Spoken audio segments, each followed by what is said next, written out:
ಪ್ರಿಯ ವಿದ್ಯಾರ್ಥಿಗಳೇ, ತಮ್ಮೆಲ್ಲರಿಗೂ ಕೂಡ ನಿಮ್ಮದೇ ಆಗಿರ್ತಕ್ಕಂಥ ಯೂಟ್ಯೂಬ್ ಚಾನಲ್ ಸ್ಟಡಿ ವಿತ್ ಪರಶುರಾಮ್ಗೆ ಸ್ವಾಗತವನ್ನು ಕೋರ್ತೀನಿ. ನಾನು ಪರಶುರಾಮ್. ಈ ದಿನ NTSC ಮತ್ತು NMMS ಪರೀಕ್ಷೆಯ ಸಿದ್ಧತೆಯ ವಿಡಿಯೋ ಮಾಲಿಕೆಗಳನ್ನು ನಾವು ನಿಮಗೆ ಕೊಡ್ತಾ ಇದ್ದೀವಿ. ಇದಿರ್ತು ಪತ್ರಿಕೆ 2ರಲ್ಲಿರ್ತಕ್ಕಂಥ ಸ್ಕೂಲಾಸ್ಟಿಕ್ ಅಪ್ಟಿಟ್ಯೂಡ್ ಟೆಸ್ಟ್ನಲ್ಲಿ ಸಮಾಜ ವಿಜ್ಞಾನ ವಿಷಯದ ಮುಖ್ಯಾಂಶಗಳು ಅಂದರೆ ನೋಟ್ಸ್ನ 6ನೆಯ ಭಾಗ. ಇದಕ್ಕಿಂತ ಮುಂಚೆ ಸಮಾಜ ವಿಜ್ಞಾನದ ನೋಟ್ಸ್ಗಳ ಮುಖ್ಯಾಂಶಗಳ ಕುರಿತಾಗಿರ್ತಕ್ಕಂಥ 5 ಭಾಗಗಳ ವಿಡಿಯೋಗಳನ್ನು ಅಪ್ಲೋಡ್ ಇದ್ದಾವೆ. ಇದರ ಜೊತೆಗೆ ವಿಜ್ಞಾನ ವಿಷಯದ ನೋಟ್ಸ್ಗಳಿದ್ದಾವೆ ಮತ್ತು ಸಮಾಜ ವಿಜ್ಞಾನದ ಪ್ರಾಕ್ಟೀಸ್ ಕ್ವಶನ್ಸ್ ಅತಿ ಮುಖ್ಯವಾಗಿರ್ತಕ್ಕಂಥ ಪ್ರಶ್ನೆಗಳಿದ್ದಾವೆ. ವಿಜ್ಞಾನ ವಿಷಯದನ್ನು ಕೂಡ ಪ್ರಾಕ್ಟೀಸ್ ಕ್ವಶನ್ ಅತಿ ಮುಖ್ಯವಾಗಿರ್ತಕ್ಕಂಥ ಪ್ರಶ್ನೆಗಳಿದ್ದಾವೆ. ತಾವುಗಳು ಆ ವಿಡಿಯೋಗಳನ್ನು ಸಹಿತ ನೋಡ್ಬೋದು. ವಿಡಿಯೋಗಳ ಲಿಂಕ್ಗಳನ್ನು ಈ ವಿಡಿಯೋದ ಡಿಸ್ಕ್ರಿಪ್ಷನ್ ಬಾಕ್ಸ್ನಲ್ಲಿ ಹಾಕಿರ್ತೀನಿ, ತಾವುಗಳನ್ನು ನೋಡ್ಬೋದು. ವಿಡಿಯೋ ಇಷ್ಟ ಆದರೆ ಲೈಕ್ಗಳನ್ನು ಮಾಡಿ ತಮ್ಮ ಫ್ರೆಂಡ್ಸ್ ಸರ್ಕಲ್ಗೂ ಕೂಡ ಶೇರ್ಗಳನ್ನು ಮಾಡಲಿಕ್ಕೆ ಮರೆಯದಿರಿ. ಅಷ್ಟೇ ಅಲ್ಲದೆ ನಿಮ್ಮದೇ ಆಗಿರ್ತಕ್ಕಂಥ ಫ್ರೆಂಡ್ಸ್ ಸರ್ಕಲ್ಗಳಿಗೆ ಶೇರ್ ಮಾಡಿ. ಜೊತೆಗೆ ತಾವು ಹೊಸಬ್ರಿದ್ರೆ ನನ್ನ ಚಾನಲನ್ನು ತಾವು ಸಬ್ಸ್ಕ್ರೈಬ್ ಮಾಡೋದ್ರ ಜೊತೆಗೆ ಬೆಲ್ ಐಕಾನನ್ನು ಸಹಿತ ಒತ್ತಿ. ಶುರು ಮಾಡೋಣ ಈ ದಿನದ ವಿಡಿಯೋ 6ನೆಯ ಭಾಗ. ನಮಗೆ ಧಾರವಾಡ ಜಿಲ್ಲೆಯಲ್ಲಿ ಕಂಡು ಬರ್ತಕ್ಕಂಥ ಪ್ರಮುಖವಾಗಿರ್ತಕ್ಕಂಥ ಬೆಳೆಗಳೇನಪ್ಪಾ ಅಂತಂದ್ರೆ ಹತ್ತಿ, ಜೋಳ, ಗೋಧಿ, ಭತ್ತ ಮತ್ತು ಕಬ್ಬು. ಇವೆಲ್ಲವುಗಳು ಕೂಡ ನಮ್ಮ ಧಾರವಾಡ ಜಿಲ್ಲೆಯಲ್ಲಿ ಕಂಡು ಬರ್ತಕ್ಕಂಥ ಒಂದು ಧಾನ್ಯಗಳು.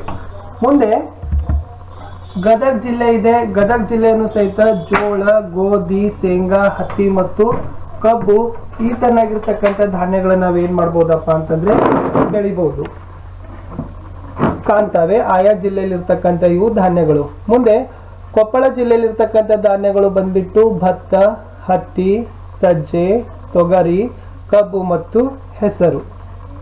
ಇನ್ನು ಹಾವೇರಿ ಜಿಲ್ಲೆಯಲ್ಲೂ ಸಹಿತ ಹತ್ತಿ ಕಂಡು ಬರುತ್ತೆ, ಕಬ್ಬು ಕಂಡು ಬರುತ್ತೆ, ಸಿರಿಧಾನ್ಯಗಳಿದ್ದಾವೆ, ಜೋಳ ಮತ್ತು ಸೂರ್ಯಕಾಂತಿ ಸಹಿತ ಇದೆ. ಬಳ್ಳಾರಿ ಜಿಲ್ಲೆಯಲ್ಲಿ ಸಹಿತ ನಮಗೆ ಜೋಳ, ಹತ್ತಿ, ಭತ್ತ, ತೊಗರಿ, ಸೂರ್ಯಕಾಂತಿ ಅಂತ ಧಾನ್ಯಗಳು ನಮ್ಗೆ ಏನ್ ಮಾಡ್ತಾರಪ್ಪ ಅಂದ್ರಲ್ಲಿ ಬೆಳೆಯುವುದನ್ನು ನಾವುಗಳು ಕಾಣ್ತೀವಿ.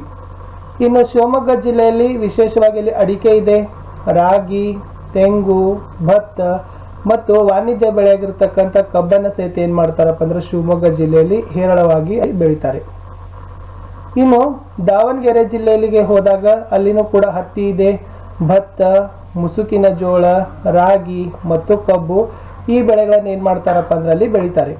ಇನ್ನು ಉಡುಪಿ ಜಿಲ್ಲೆಗೆ ಬಂದಾಗ ಉಡುಪಿ ಜಿಲ್ಲೆಯಲ್ಲಿನ ಸಹಿತ ಕೂಡ ಭತ್ತ ಇದೆ, ತೆಂಗು, ಅಡಿಕೆ, ಗೋಧಿ, ಮೆಣಸು ಮತ್ತು ಗೋಡಂಬಿ ಅಂತಕ್ಕಂಥ ಒಂದು ಧಾನ್ಯಗಳನ್ನ ಸಹಿತ ನಾವು ಉಡುಪಿ ಜಿಲ್ಲೆಯಲ್ಲಿ ಕಾಣ್ತೀವಿ. ಚಿಕ್ಕಮಗಳೂರು ಜಿಲ್ಲೆಗೆ ಹೋದಾಗ ಚಿಕ್ಕಮಗಳೂರು ಜಿಲ್ಲೆಯಲ್ಲಿ ಸಹಿತನೂ ಕೂಡ ಕಾಫಿ ಇದೆ, ರಾಗಿ, ಭತ್ತ, ಮಸಾಲೆ ಪದಾರ್ಥ ಆಗಿರ್ತಕ್ಕಂಥ ಜೀರಿಗೆ, ಪೇಯ ಪದಾರ್ಥ ಆಗಿರ್ತಕ್ಕಂಥ ಟೀ ಮತ್ತೆ ಮೆಣಸು ಅಂತಕ್ಕಂಥ ಮಸಾಲೆ ಪದಾರ್ಥಗಳನ್ನ ಸಹಿತ ಚಿಕ್ಕಮಗಳೂರು ಜಿಲ್ಲೆಯಲ್ಲಿ ಏನ್ ಮಾಡ್ತಾರಪ್ಪ ಅಂದ್ರೆ ಬೆಳಿತಾರೆ. ಇನ್ನು ದುರ್ಗದ ನಗರಿ ಚಿತ್ರದುರ್ಗಕ್ಕೆ ಹೋದಾಗ ಅಲ್ಲಿನೂ ಕೂಡ ಶೇಂಗಾ ಸಿಗತ್ತೆ, ಮುಸುಕಿನ ಜೋಳ, ಮಸಾಲೆ ಪದಾರ್ಥ ಆಗಿರ್ತಕ್ಕಂಥ ಜೀರಿಗೆ ಮತ್ತು ದ್ವಿದಳ ಧಾನ್ಯ ಆಗಿರ್ತಕ್ಕಂಥ ಕಡಲೆಗಳನ್ನ ಸಹಿತ ಚಿತ್ರದುರ್ಗ ಜಿಲ್ಲೆಯಲ್ಲಿ ನಾವು ಈ ಧಾನ್ಯಗಳನ್ನ ಕಾಣ್ತೀವಿ.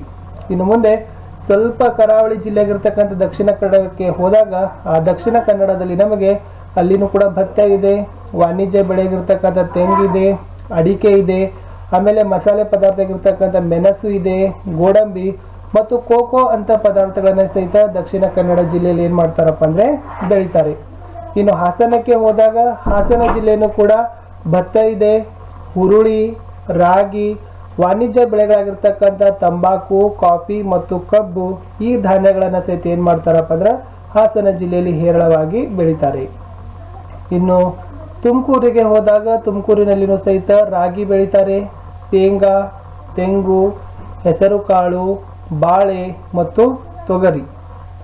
ಇನ್ನು ಚಿಕ್ಕಬಳ್ಳಾಪುರ ಜಿಲ್ಲೆಗೆ ಹೋದಾಗ ಚಿಕ್ಕಬಳ್ಳಾಪುರದಲ್ಲಿನೂ ಕೂಡ ಹುರಳಿ ಬೆಳಿತಾರೆ, ರಾಗಿ ಬೆಳಿತಾರೆ, ಹಿಪ್ಪು ನೇರಳೆ ಸಹಿತ ಚಿಕ್ಕಬಳ್ಳಾಪುರ ಜಿಲ್ಲೆಯಲ್ಲಿ ಹೇರಳವಾಗಿ ನಮ್ಗೆ ಏನ್ ಮಾಡ್ತೀವಪ್ಪ ಅಂದ್ರೆ ಕಾಣಸಿಗತ್ತೆ.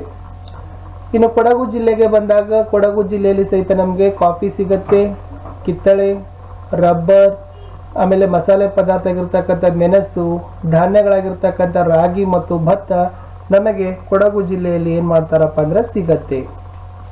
ಕರ್ನಾಟಕದ ಸಾಂಸ್ಕೃತಿಕ ರಾಜಧಾನಿ ಆಗಿರ್ತಕ್ಕಂಥ ಮೈಸೂರಿನಲ್ಲಿರ್ತಕ್ಕಂಥ ಮುಖ್ಯವಾಗಿರ್ತಕ್ಕಂಥ ಧಾನ್ಯಗಳಂದ್ರೆ ಭತ್ತ ಇದೆ, ರಾಗಿ, ಕಡಲೆ, ಆಮೇಲೆ ವಾಣಿಜ್ಯ ಬೆಳೆಗಳಾಗಿರ್ತಕ್ಕಂಥ ತಂಬಾಕು, ಕಬ್ಬು ಮತ್ತು ದ್ವಿದಳ ಧಾನ್ಯ ಆಗಿರ್ತಕ್ಕಂಥ ಶೇಂಗಾ ಈ ಧಾನ್ಯಗಳನ್ನು ನಾವು ಮೈಸೂರು ಜಿಲ್ಲೆಯಲ್ಲಿ ಕಾಣ್ತೀವಿ.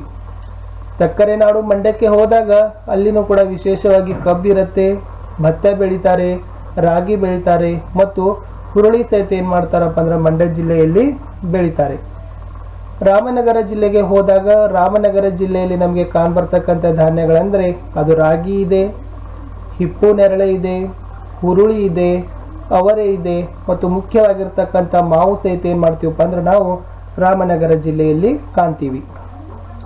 ಬೆಂಗಳೂರು ಗ್ರಾಮಾಂತರ ಜಿಲ್ಲೆಗೆ ಹೋದಾಗ ಬೆಂಗಳೂರು ಗ್ರಾಮಾಂತರ ಜಿಲ್ಲೆಯಲ್ಲಿರ್ತಕ್ಕಂಥ ಧಾನ್ಯಗಳು ಯಾವುವು ಅಂತ ನೋಡಿದಾಗ ನಮಗೆ ರಾಗಿ ಸಿಗತ್ತೆ, ಅವರೆ ಸಿಗತ್ತೆ, ತೆಂಗು ಮತ್ತು ದ್ರಾಕ್ಷಿ ಇವೆಲ್ಲವುಗಳು ಕೂಡ ಬೆಂಗಳೂರು ಗ್ರಾಮಾಂತರ ಜಿಲ್ಲೆಯಲ್ಲಿ ಬೆಳೀತಕ್ಕಂಥ ಧಾನ್ಯಗಳು. ಇನ್ನು ಬೆಂಗಳೂರು ನಗರಕ್ಕೆ ಬಂದಾಗ ಅಲ್ಲಿನೂ ಕೂಡ ನಮಗೆ ರಾಗಿ ಧಾನ್ಯ ಸಿಗತ್ತೆ ಮತ್ತು ಹುರುಳಿ ಅಂತಕ್ಕಂಥ ದ್ವಿದಳ ಧಾನ್ಯಗಳನ್ನು ಸಹಿತ ಬೆಳೀತಾರೆ.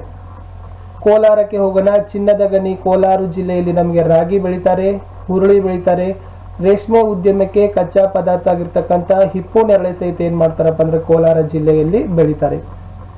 ಚಾಮರಾಜನಗರಕ್ಕೆ ಹೋದಾಗ ಅಲ್ಲಿ ರಾಗಿ ಬೆಳೀತಾರೆ, ಜೋಳ ಬೆಳೀತಾರೆ, ಹಿಪ್ಪು ನೇರಳೆ, ಅವರೆ ಮತ್ತು ವಾಣಿಜ್ಯವಾಗಿರ್ತಕ್ಕಂಥ ಪದಾರ್ಥ ಆಗಿರ್ತಕ್ಕಂಥ ಕಬ್ಬನ್ನ ಸಹಿತ ಚಾಮರಾಜನಗರ ಜಿಲ್ಲೆಯಲ್ಲಿ ಬೆಳೀತಾರೆ. ಇಷ್ಟೆಲ್ಲ ಇಲ್ಲಿಯವರೆಗೆ ನಾವು ಆಯಾ ಜಿಲ್ಲೆಗಳು ಮತ್ತು ಜಿಲ್ಲೆಯಲ್ಲಿ ಇರ್ತಕ್ಕಂಥ ಪ್ರಮುಖವಾಗಿರ್ತಕ್ಕಂಥ ಧಾನ್ಯಗಳ ಬಗ್ಗೆ ನೋಡ್ಕೊಂಡು ಬಂದಿವಿ. ಮುಂದೆ ಹೋಗುವ ಕೃಷಿಕರು ಅಂತ ಒಂದು ಶಬ್ದ ಬರುತ್ತೆ.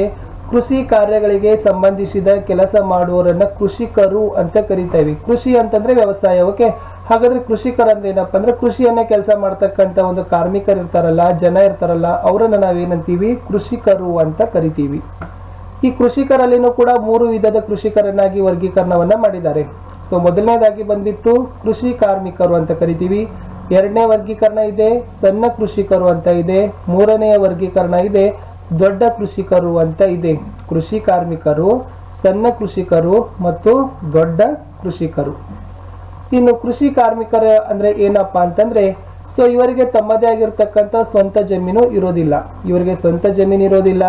ಆದ್ರೆ ಇವರು ಜೀವನವನ್ನ ಸಾಗಿಸಲು ಬೇರೆಯವರ ಕೃಷಿ ಜಮೀನಲ್ಲಿ ಕೆಲಸವನ್ನ ಮಾಡ್ಲಿಕ್ಕೆ ಹೋಗ್ತಕ್ಕಂಥ ಜನರಿಗೆ ನಾವೇನಂತ ಕರಿತೀವಿ ಕೃಷಿ ಕಾರ್ಮಿಕರು, ಕೃಷಿಯ ಕೆಲಸಗಾರರು ಅಂತಾನೂ ಕೂಡ ಕರಿತೀವಿ. ಇನ್ನು ಎರಡನೇ ವರ್ಗೀಕರಣ ಬಂದ್ಬಿಟ್ಟು ಸಣ್ಣ ಕೃಷಿಕರು ಅಂತ ಬರುತ್ತೆ. ಇಲ್ಲಿ ಸಣ್ಣ ಕೃಷಿಕರು ಅಂದ್ರೆ ಏನಪ್ಪಾ ಅಂದ್ರೆ ತಮ್ಮದೇ ಆದ ಸ್ವಲ್ಪ ಜಮೀನು ಇರುತ್ತದೆ. ಸೊ ಈ ಸಣ್ಣ ಕೃಷಿಕರಿಗೆ ಏನಾಗಿರ್ತದಪ್ಪ ಅಂದ್ರೆ ಸಣ್ಣ ಅಂದ್ರೆ ಅಲ್ಪ. ಓಕೆ, ಸ್ವಲ್ಪ ಇವರಿಗೆ ಏನಾಗಿರ್ತದ ಜಮೀನು ಇರ್ತದ, ತಮ್ಮದೇ ಆಗಿರ್ತಕ್ಕಂಥ ಸ್ವಂತ ಜಮೀನು ಇರ್ತದ. ಆಮೇಲೆ ಅದೇ ಜಮೀನಿನಲ್ಲಿ ಅವರು ಕೆಲವೊಂದಿಷ್ಟು ಬೆಳೆಗಳನ್ನ ಬೆಳೀತಾರೆ, ಇಳುವರಿಗಳನ್ನ ಪಡಿತಾರೆ. ಇವುಗಳನ್ನ ಮಾರಿ ಏನು ಹಣ ಬರುತ್ತಲ್ಲ ಅದೇ ಹಣದಿಂದ ಜೀವನವನ್ನ ಸಾಗಿಸ್ತಾರಲ್ಲ, ಇವರಿಗೆ ನಾವೇನಂತ ಕರಿತೀವಿ ಸಣ್ಣ ಕೃಷಿಕರು. ಸಣ್ಣ ಕೃಷಿಕರು ಅಂದ್ರೆ ಕಡಿಮೆ ಜಮೀನು ಇರ್ತದ, ತಮ್ಮದೇ ಜಮೀನಿನಲ್ಲಿ ಬೆಳೆಗಳನ್ನ ಬೆಳೆದು ಬಂದಿರತಕ್ಕಂಥ ಬೆಳೆಗಳನ್ನ ಮಾರಿ ಜೀವನವನ್ನ ನಡೆಸ್ತಾರಲ್ಲ, ಅದನ್ನೇ ನಾವು ಸಣ್ಣ ಕೃಷಿಕರು ಅಂತ ಕರಿತೀವಿ. ಇನ್ನು ದೊಡ್ಡ ಕೃಷಿಕರು ಅಂತ ಒಂದು ಬರುತ್ತೆ. ಸೊ ದೊಡ್ಡ ಕೃಷಿಕರು ಅಂದ್ರೆ ಹೆಚ್ಚು ಜಮೀನು ಇರ್ತದ. ಆಮೇಲೆ ಇವರ ಜಮೀನಿನಲ್ಲಿ ಕೆಲಸ ಮಾಡ್ಲಿಕ್ಕೆ ಇವರ ಕುಟುಂಬದ ಸದಸ್ಯರಲ್ಲದೆ ಕೂಡ ಸೊ ಬೇರೆ ಒಂದು ಜನನು ಕೂಡ ಇವರಲ್ಲಿ ಬಂದು ಏನ್ ಮಾಡ್ತಾರಪ್ಪ ಅಂದ್ರೆ ಕೃಷಿಯಲ್ಲಿ ಸಹಾಯಕರಾಗಿ ಕೆಲಸವನ್ನ ಮಾಡ್ತಾರೆ. ಸೊ ಇವರನ್ನ ಏನಂತ ಕರಿತೀವಿ ದೊಡ್ಡ ಕೃಷಿಕರು ಅಂತ ಕರಿತೀವಿ. ಇಷ್ಟಿತ್ತು. ಆಮೇಲೆ ಮುಂದೆ ಕೃಷಿ ಭೂಮಿ ಅಂತ ಬರುತ್ತೆ. ಸೊ ಈ ಕೃಷಿ ಭೂಮಿಯನ್ನ ಜಮೀನ್ ಅಂತಾನೂ ಕೂಡ ಕರಿತೀವಿ. ಇದರಲ್ಲಿ 2 ವಿಧಗಳನ್ನಾಗಿ ಹೇಳ್ತಾರೆ. ಒಂದನೇದು ಮಳೆ ಆಧಾರಿತ ಕೃಷಿ ಭೂಮಿ, 2 ನೀರಾವರಿ ಕೃಷಿ ಭೂಮಿ. ಸೊ ಮಳೆ ಆಧಾರಿತ ಕೃಷಿ ಭೂಮಿ ಅಂದ್ರೆ ಏನಪ್ಪಾ ಅಂದ್ರೆ ಮಳೆ ಕಡಿಮೆ ಬೀಳ್ತಕ್ಕಂಥ ಪ್ರದೇಶಗಳಲ್ಲಿ ಇರ್ತಕ್ಕಂಥ ಜಮೀನನ್ನ ನಾವೇನಂತ ಕರಿತೀವಿ ಮಳೆ ಆಧಾರಿತ ಕೃಷಿ ಭೂಮಿ. ಅಂದ್ರೆ ಕೃಷಿ ಭೂಮಿ ಇದೆ, ಆ ಎಲ್ಲ ಕೃಷಿ ಭೂಮಿ ಮಳೆಯನ್ನೇ ಆಧಾರವನ್ನಾಗಿ ಇಟ್ಟುಕೊಂಡಿದೆ.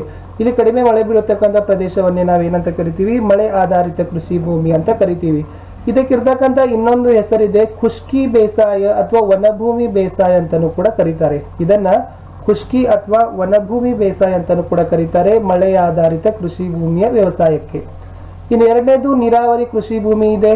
ಸೊ ಬೆಳೆಗಳಿಗೆ ಮಳೆ ನೀರನ್ನ ಹೊರತುಪಡಿಸಿ ಅದನ್ನ ಕೆರೆ ಆಗಿರಬಹುದು, ಕಾಲುವೆ, ಬಾವಿ, ಕೊಳವೆ, ಬೋರುಗಳಿಂದ ನೀರನ್ನ ಬಳಸಿ ಕೃಷಿ ಮಾಡ್ತಕ್ಕಂಥ ಒಂದು ನೀರಾವರಿ ಪದ್ಧತಿಗೆ ಏನಂತ ಕರೀತಾರೆ ನೀರಾವರಿ ಕೃಷಿ ಭೂಮಿ ಅಂತ ಕರೀತಾರೆ. ಇದು ಮಳೆ ನೀರನ್ನ ಅವಲಂಬಿಸಿಲ್ಲ, ಬದಲಾಗಿ ಕೆರೆ, ಕಾಲುವೆ, ಬಾವಿ ಮತ್ತು ಕೊಳವೆ ಬಾವಿಗಳಿಂದ ನೀರನ್ನ ಬಳಸಿ ಕೃಷಿ ಮಾಡ್ತಕ್ಕಂಥ ಪದ್ಧತಿಯೇ ನೀರಾವರಿ ಕೃಷಿ ಭೂಮಿ ಅಂತ ಕರಿತೀವಿ. ಇಷ್ಟಿತ್ತು ಈ ಭಾಗದಲ್ಲಿ ಇರ್ತಕ್ಕಂಥ ಒಂದು ವಿಡಿಯೋ ಇಷ್ಟ ಆದ್ರೆ ಲೈಕ್ ಮಾಡಿ, ಜೊತೆಗೆ ಒಂದು ಕಮೆಂಟ್ ಮಾಡ್ಲಿಕ್ಕೆ ಸಹಿತ ಮರೆಯದಿರಿ. ಸಿಗುವ ಇನ್ನೊಂದು ವಿಡಿಯೋದಲ್ಲಿ.